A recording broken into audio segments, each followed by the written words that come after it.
is, as I record this or go live, it's September 4th of 2024. Today we're going to talk about, we're on day 17 of this book called Unstuck by Kimberly Jones. I highly recommend getting this book and go through this with us, because if you watch this later on in the year or next year, having the book will help, and have a journal or a notebook by your side and write down your thoughts. That'll be really helpful because this is a 90-day series, okay? This today is called Blessed Over Bitterness. The story today, actually, what I went through in 1998 and then in 2022 is very similar to this story as far as loss, okay? And choices you make. And the loss for you could be loss of a relationship, could be separation, divorce, any type of loss. It could be loss of a job that you really loved. That is so hard to take. My husband went through that, and really, really hard. It took him 3 years to where I would say he was back to having joy in his life. And that was after being in the job for 28 years. And he and about 20 other people were let go. So, let's see, the verse we're going to talk about today is Ruth 1, just chapter 1, verses 20 and 21. And I'll just read this verse and I'll give you a quick story. Don't call me Naomi, she responded. Instead, call me Mara, for the Almighty has made life very bitter for me. I went away full, but the Lord has brought me home empty. Why call me Naomi when the Lord has caused me to suffer and the Almighty has sent such tragedy upon me? Who's Naomi? Naomi is a mom, a wife, and who was living in Bethlehem with her husband and 2 sons. And there was a huge famine in Bethlehem, in that area. And more than likely, it was her husband, Elimelech, who suggested they go to Moab. Now, Moab was a place where people weren't worshiping the Lord. They were worshiping false idols and that type of thing. So he was suggesting they go there and be put in the middle of those people. And they could, probably do better than they have been in Bethlehem. So they would have a new life without all the pain and the lack they had been suffering. And they felt that their sons deserved to have a better life as well, so they went there. Moab was not the place that they should be going to because of who they would be surrounded with. And he was leaving the promised land that God had given to them, and they were going through a tough time, but God would have brought them through. However, they decided to move where nobody worshiped the Lord, okay? So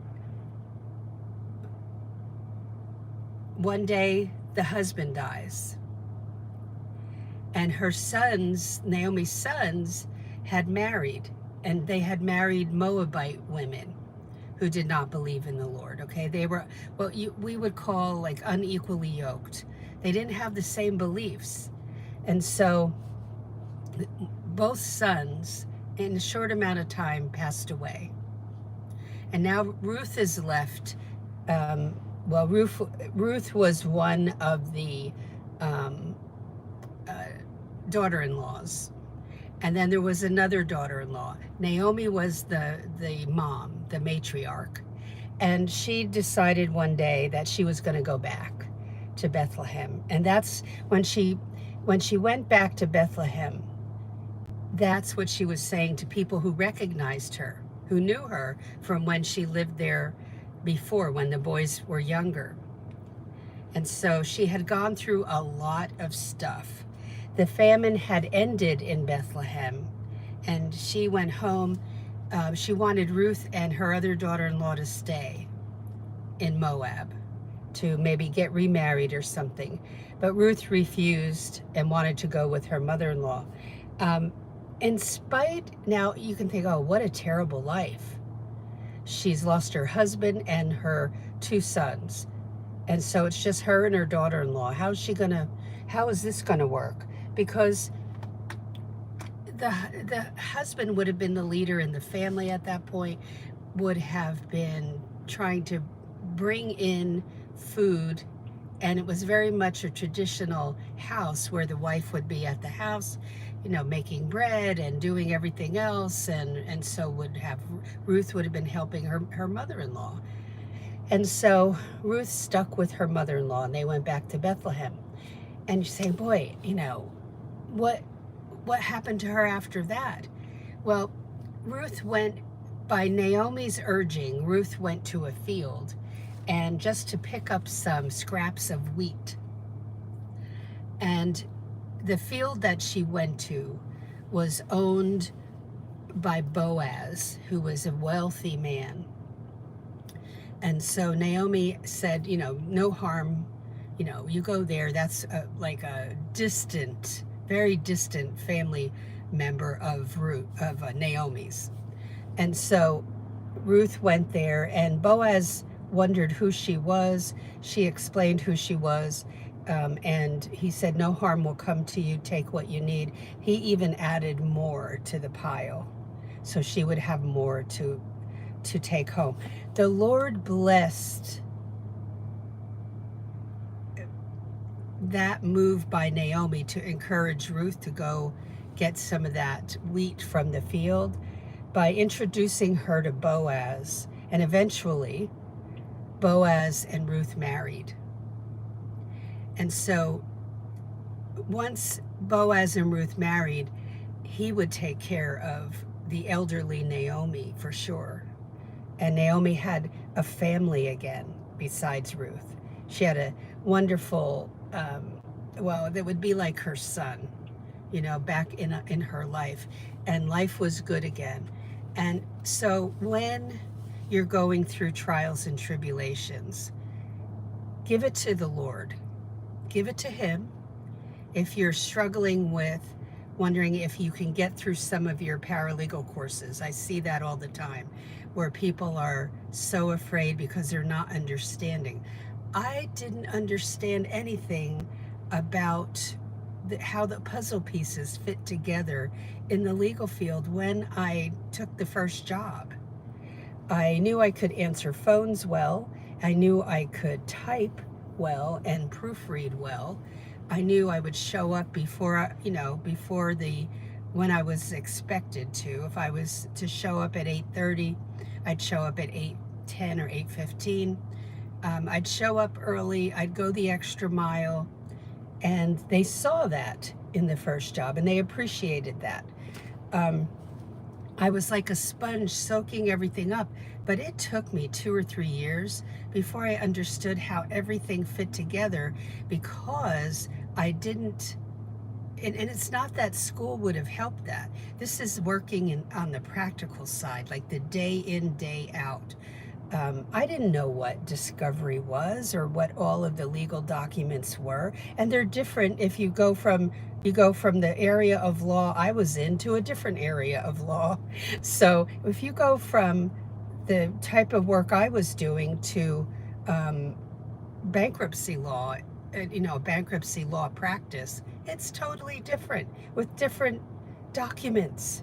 So I had to soak up everything I was doing, but I didn't see how it all fit together for a while. And then I did over time, 2 to 3 years of working in preparation for trial.